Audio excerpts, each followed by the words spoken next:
I lost my wallet," a woman said, looking desperate. When I offered to buy her dinner, she grabbed the hem of my shirt and asked me something outrageous with an upward gaze. "Can I stay at your place tonight?"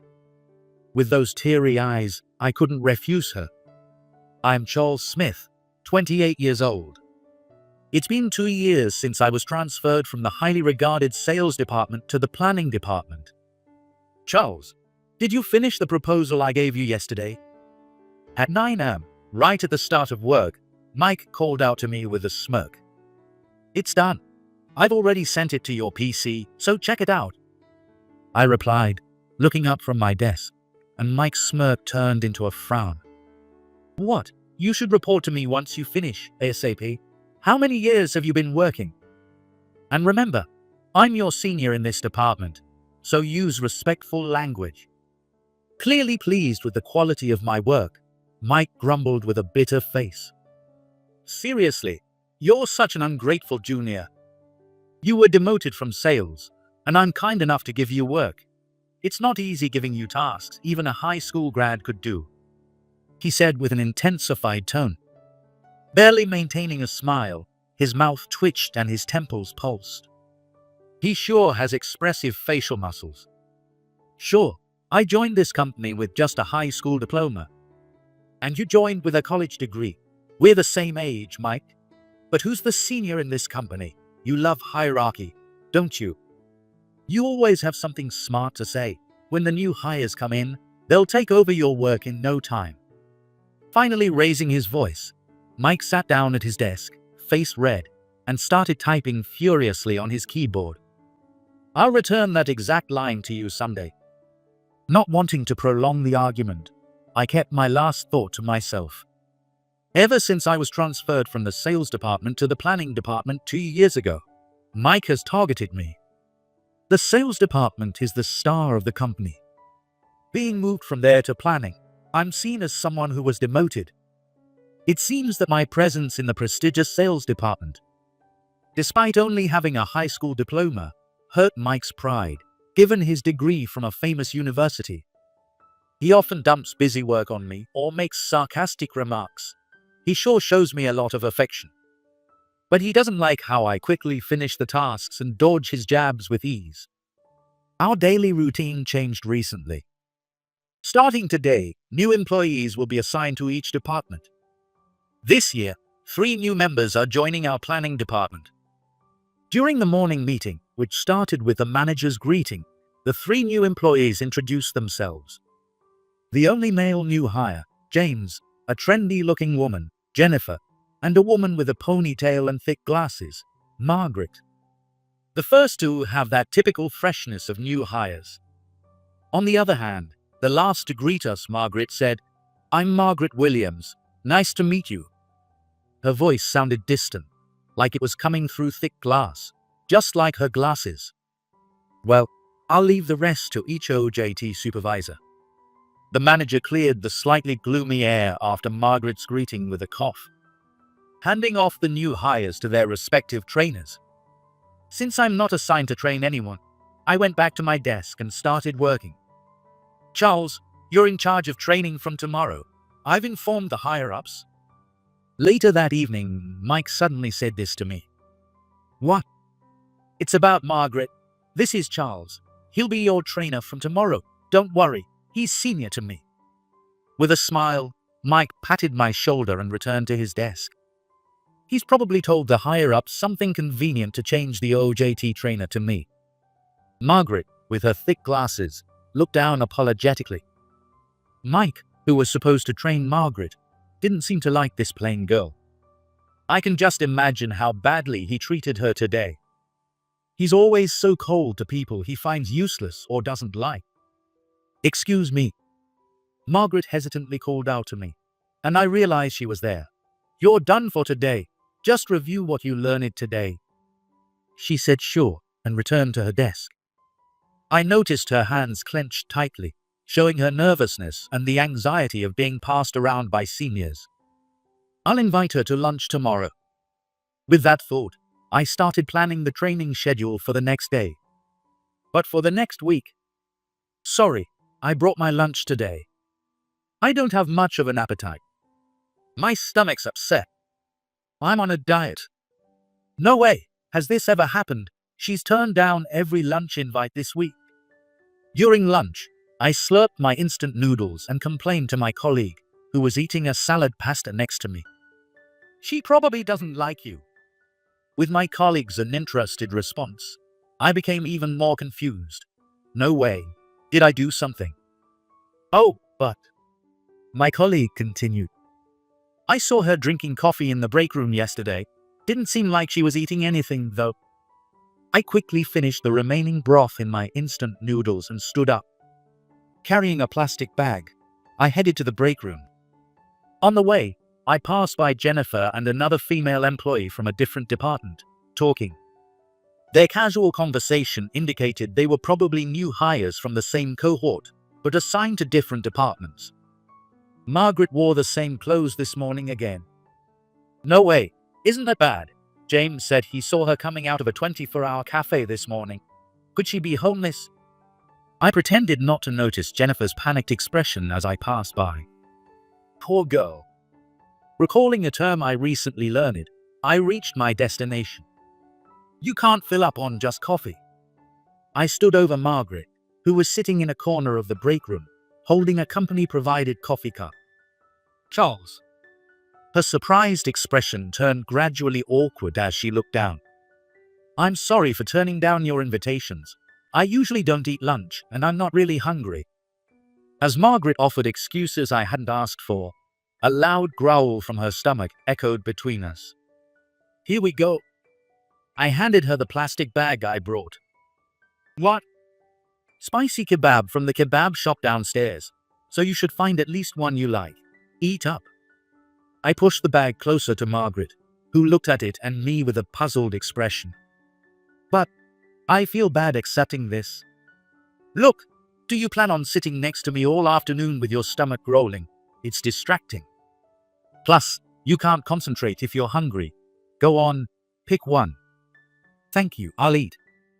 Margaret took out a rice ball with pickled plum and quietly thanked me. After work that day, I saw Margaret near the station lockers as I walked by. She seemed to be looking around nervously.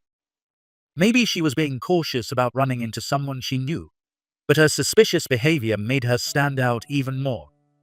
When Margaret noticed me, she visibly flinched. I could have ignored her and walked past, but it seemed wrong to disregard someone who reacted so obviously, so I greeted her. How's it going? Hello. When I got closer, I could see her eyes nervously darting behind her thick glasses. Is something wrong? Why are you looking around like that? Oh, my wallet. Your wallet? Yes, I lost my wallet and I've been looking for it. It sounded like she was grasping for an excuse, but if it was true, it was a big deal. Did you lose it around here? Yeah, I think so. Let me help you look. When I said that, Margaret's eyes widened in surprise, even through her thick lenses. Do you know when you lost it? When did you realize it was gone? Was the last time you took it out around here? Charles, it's okay. You don't need to help me look. Margaret waved her hands frantically in front of her face, clearly flustered by my barrage of questions, but she didn't answer any of them. Then let's go to the police box in front of the south exit and see if anyone turned in a lost wallet. With this final suggestion, Margaret finally gave in. I'm sorry, she said. I didn't lose my wallet. It's in my bag. She apologized repeatedly, her hands clenched tightly. I realized she was in some kind of trouble. Why did you lie? When I asked, Margaret's shoulders jerked. I'm sorry, I lied to you. Though her face was downcast, her tearful voice made even me a bit uneasy. Well, let's talk at my place. I tried to keep my voice calm, but suggesting my home might not have been the best idea. However, I live with my sister, so it should be okay. I live with my sister, so don't worry. It's close by, and I can't just leave a crying junior behind. Margaret nodded slightly, and we walked back to my place together. I live in a 2-bedroom apartment with my sister, who is 3 years younger than me. Our parents divorced when we were young, and we were raised by our mother in a single-parent household. Because our mother was busy with work, my sister and I naturally shared household chores and supported each other from a young age. After graduating high school and moving to New York, my sister followed me and moved into the old apartment I was living in at the time. The apartment was too old and small for both of us, so we moved, but I didn't mind living together. But I'm not obsessed with my sister, and she's not obsessed with me. We have a balanced sibling relationship where we don't interfere too much in each other's lives. My sister is still at work and hasn't come home yet. I showed Margaret into the living room and called from the kitchen, "Have a seat." I took a bottle of milk from the fridge, poured it into a mug from the dishwasher, and placed it in front of Margaret, who was sitting timidly on the edge of the sofa. With a "Here you go," I sat cross-legged on the floor across from her and got to the point. "So, what do you want to talk about?" It might have sounded a bit harsh, but I couldn't think of a better way to ask. "First of all, I'm sorry for lying about losing my wallet." Her immediate apology for lying to a senior showed her sincerity, and I couldn't help but smile a little. "Yeah, I'm not mad about it. You just didn't want me to know what you were doing, right? Do you still not want to tell me?" Gently prodding, Margaret tensed up a bit, and after a moment of silence, started to talk. "I don't have a place to live right now." Margaret explained that she was raised by a single mother, just like me. The difference was that she was an only child. Her mother suddenly passed away last month from a stroke, just before Margaret started her career. In the whirlwind of events, with no time to grieve, the funeral was held, and relatives swarmed her. Even though they talked about various procedures and inheritance matters, young Margaret had no idea what to do. In the end, her mother's sister, her aunt, said, "I'll take care of everything." And Margaret was left out of the loop as everything was settled. When she realized it, all the savings, the house, the car, everything her mother left was taken by her aunt. Without understanding how it happened, she was told, "You're an adult now, you don't need this house," and was kicked out with nowhere to go. As a graduation gift, she was given only $1,000 in cash. April came in a flash, and she started working at the company, but still had no place to live. So she's been staying at internet cafes. Earlier, when I saw her at the station lockers, she was trying to get her suitcase. "The inheritance should go to you as her daughter. So why did your aunt get everything?" "There was a will. My mother ran a business, so it wasn't surprising she had prepared one for emergencies. It stated that everything would go to my aunt, who was also a company executive, not me." A female CEO as a mother sounds like a very different environment from what my sister and I experienced. I'm not well versed in laws or inheritance, but from what I've heard, it sounds like her aunt and the other relatives are shady. Have you thought about talking to the relatives or hiring a lawyer? I can't afford a lawyer right now. I don't know how long my savings will last, so I can't spend money on anything but living expenses. I need to find a place to live by this weekend.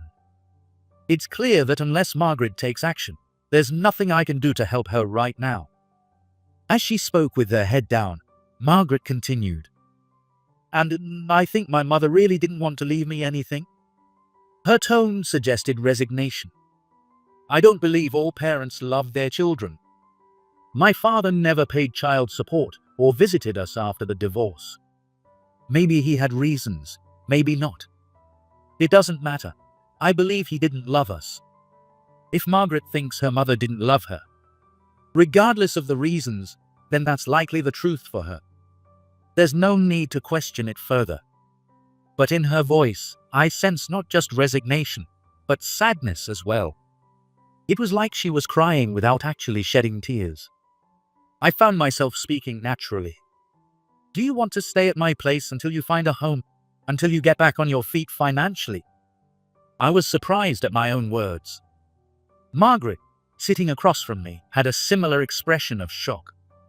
Inviting her over or asking her to stay, I realized I was acting out of character today. I usually don't care much about others.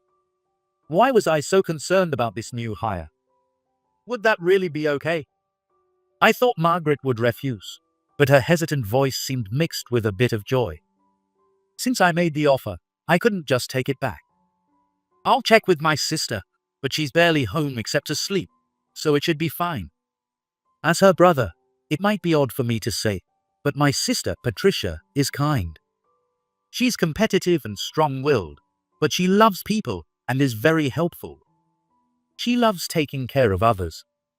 When I messaged my sister to ask if a colleague could stay over for a while, she read it immediately and replied with, "Okay," and a cute cat sticker, without even asking why.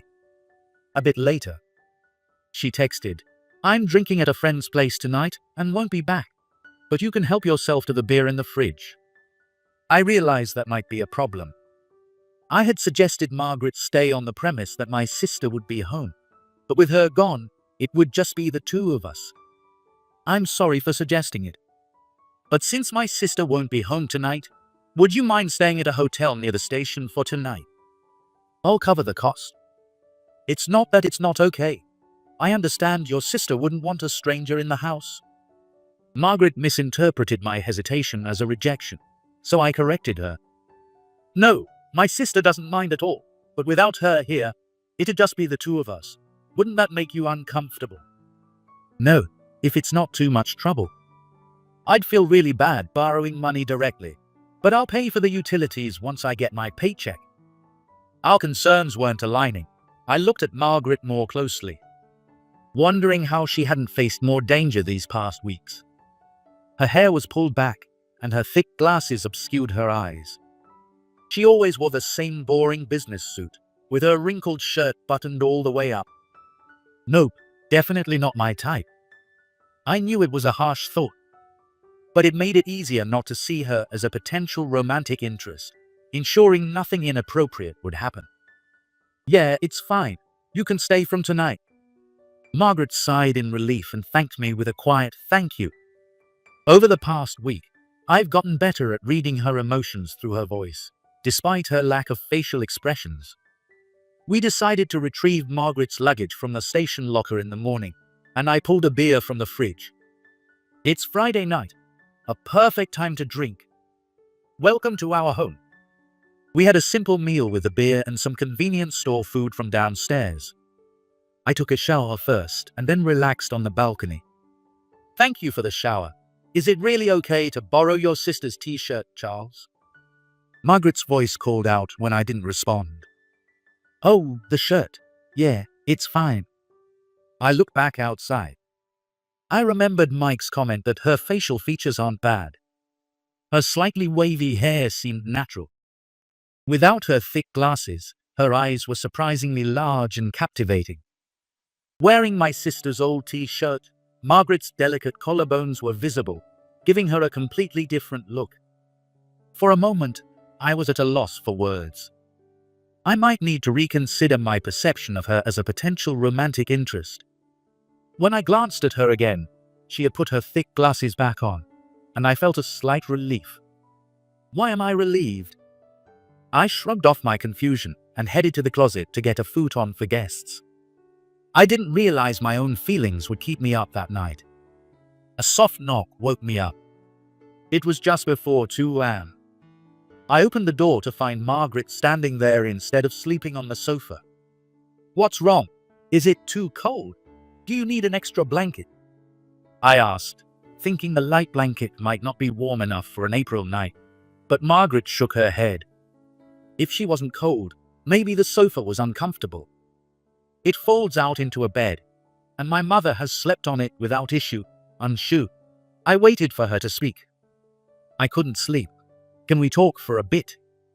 Wearing my sister's thin t-shirt, her shoulders looked so small and fragile. She seemed like a scared child seeking comfort from a bad dream, so I invited her into my room. We sat on the edge of my semi-double bed, and she softly apologized. I'm sorry. I sat cross-legged, leaning on my elbow, and looked at Margaret's downcast profile. She wore her thick glasses, unable to see clearly even up close without them. I was struck by the length of her eyelashes peeking out from behind the lenses. It seemed such a waste for her small face to be hidden behind those large glasses. My mother was always busy with work. Since she started her company in New York when I was in first grade, she became even busier. We only had the minimum necessary conversations. I always got what I needed, including money, so I am grateful. But I often felt that work was her priority, and that she raised me just because she had given birth to me. Before I was born, she was working in Italy.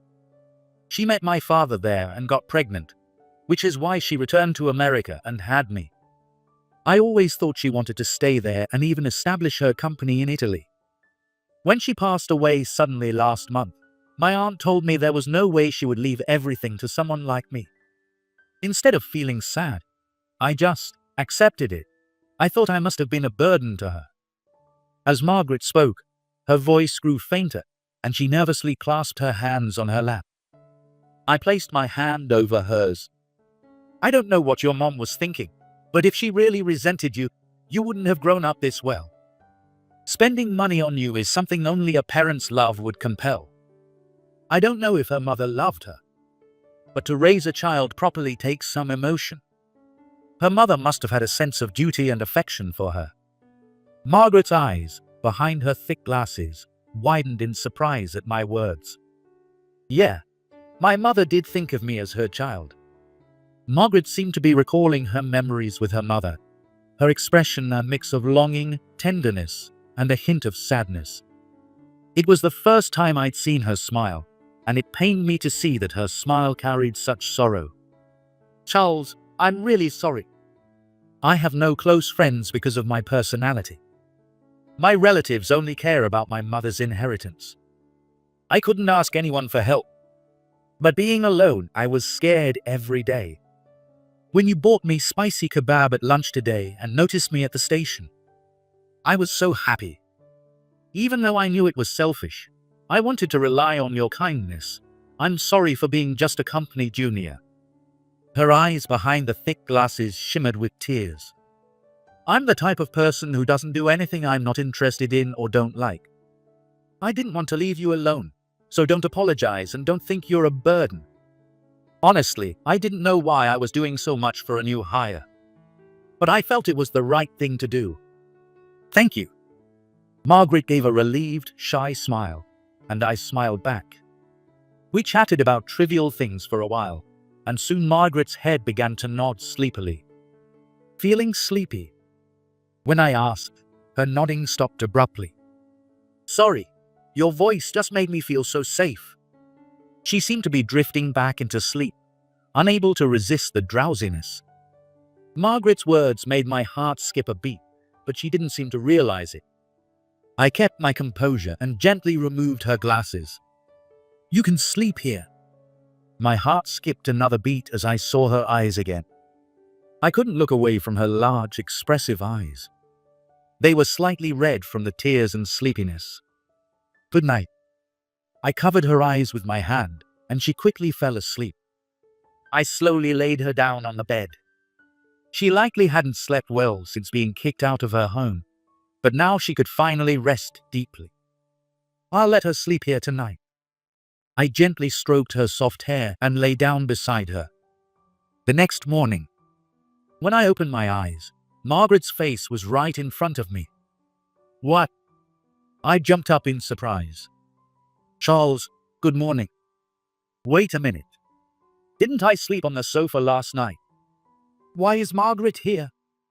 I woke up in the middle of the night and couldn't sleep, so I came to your side and fell asleep. Come on, that's bad for my heart. Can I make breakfast? Just as I was beginning to understand my feelings, Margaret, still a bit groggy, suddenly made the suggestion. What? Breakfast? Yeah, I'm pretty good at cooking, so if it's all right, I'd like to make meals while I stay here. Using what was in the fridge, Margaret made omelette rice. This is delicious. When I expressed my honest opinion, Margaret, who had been watching anxiously, smiled with relief and said, I'm glad.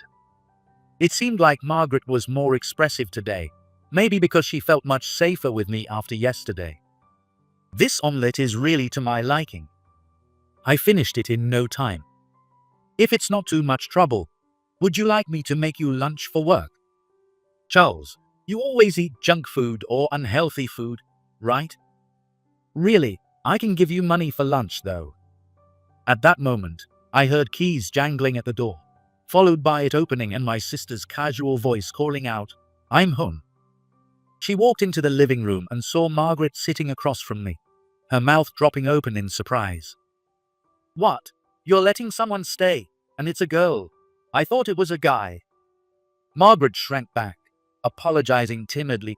"I'm sorry." "Why are you apologizing?" "It's all good. I wasn't here yesterday. Was it okay being alone with my brother?" "He didn't do anything weird, did he? Wait, are you two dating? No way. You're too cute for him. Can you be quiet for a second?" Seeing Margaret overwhelmed by my overly talkative sister, I intervened. My sister shrugged sheepishly as I sighed and properly introduced Margaret. After hearing about Margaret's situation, my sister got angry on her behalf. "What's up with that aunt? You should get a lawyer. I know one from a bar I go to." I quickly stopped my sister before she could get too involved and introduced Margaret to her. "This is my sister Patricia.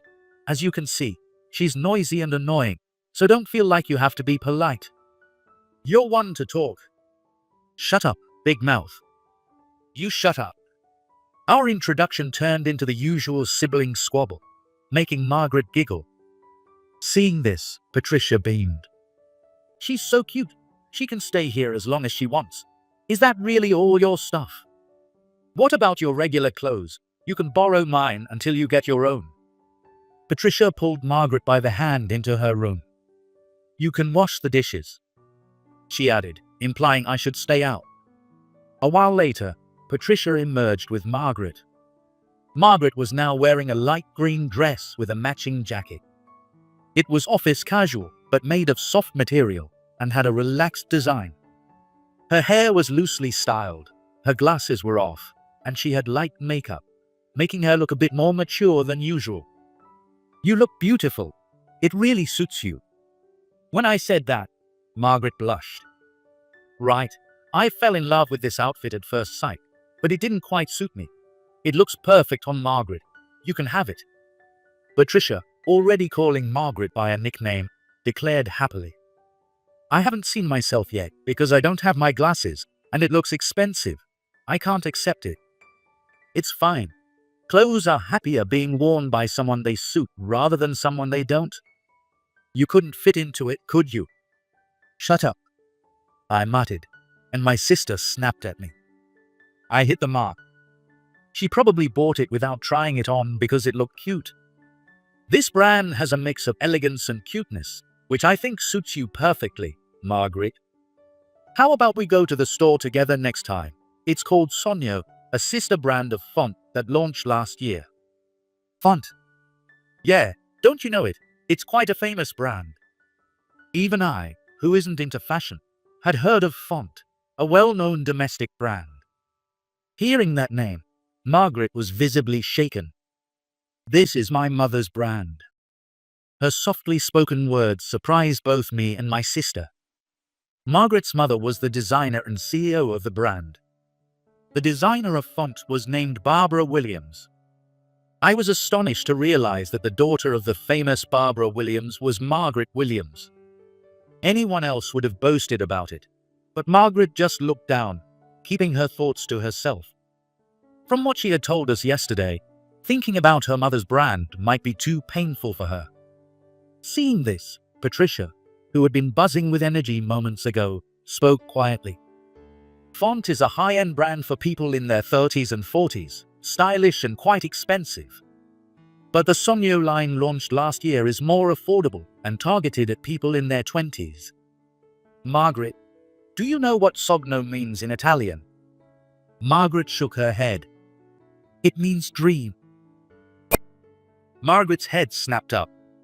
"Maybe your mother designed it with you in mind, imagining you wearing it as a young professional. She launched the brand just as you were starting your career, and it looks perfect on you." I looked up the Sonyo brand website on my phone. The clothes featured there seemed designed specifically for Margaret. as if made for her by her mother. Font designer Barbara Williams creates a new brand for young adults. Clothes to wear while holding onto your precious dream. The description hinted at Barbara Williams creating this brand with her beloved daughter in mind.